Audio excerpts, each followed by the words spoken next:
Hey everybody, welcome to the last problem we're probably going to do with the polynomial theme behind it here on this exam prep. And there was one more I wanted to do with you, and it's one where you kind of have to make a specified polynomial. They give you conditions, all right, and this is number 12. That might be the best place for this.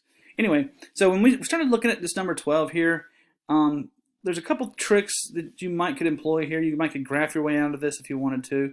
But it says a polynomial has a leading coefficient of 1 and exactly 3 distinct zeros. There's your distinct zeros, but this one has a multiplicity of 2. And these are multiplicity 1.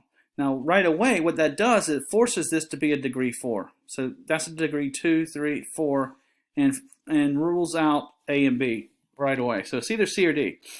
And at this point, that makes the graphing, I guess if you wanted to take a graphing approach to doing this, you only have to graph 2 to see which one meets these conditions. But I'm going to multiply it out, and it takes just a minute or so, so it's not too bad. So what we were told is P of x has a 0 of -1 with multiplicity 2, which that means it has a factor of x plus 1, and it's multiplicity 2. And then we're told we have a 0 of 2, and there's my 0 of 4. Okay? Now we're going to multiply this polynomial out, so let's multiply this one first. X squared plus 2x plus 1.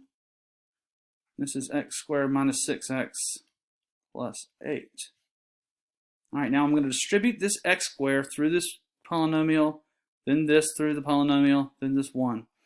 And it takes a little bit of time. You got to concentrate on stuff like this a little bit, so let's just get to work. X squared times x squared is x to the 4th.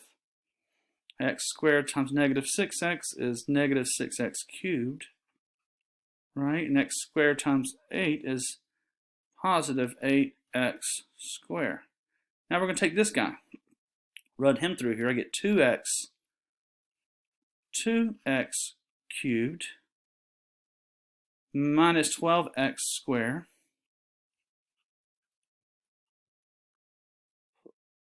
plus 16x. Notice how I'm stacking this. It's a good way to say organized. Now when I distribute the 1 through here, it'll be stacked starting with the x squared term that way.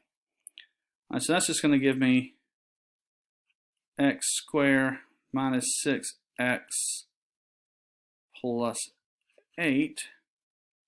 And finally, let's add this thing up. So we get x to the 4th minus 4x cubed.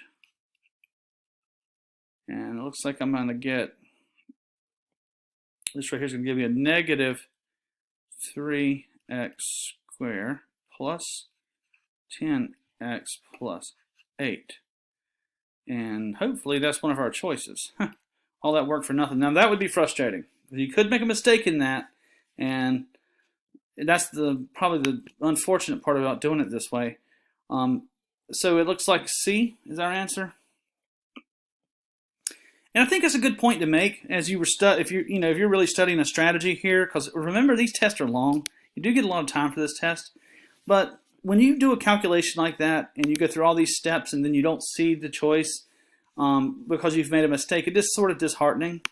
But that's why graphing might have been faster. In fact, it probably would be. You can stick this in Desmos, stick this in Desmos, and you'll see this is a point of tangency, and then these go through, and then that would tell you which one's which.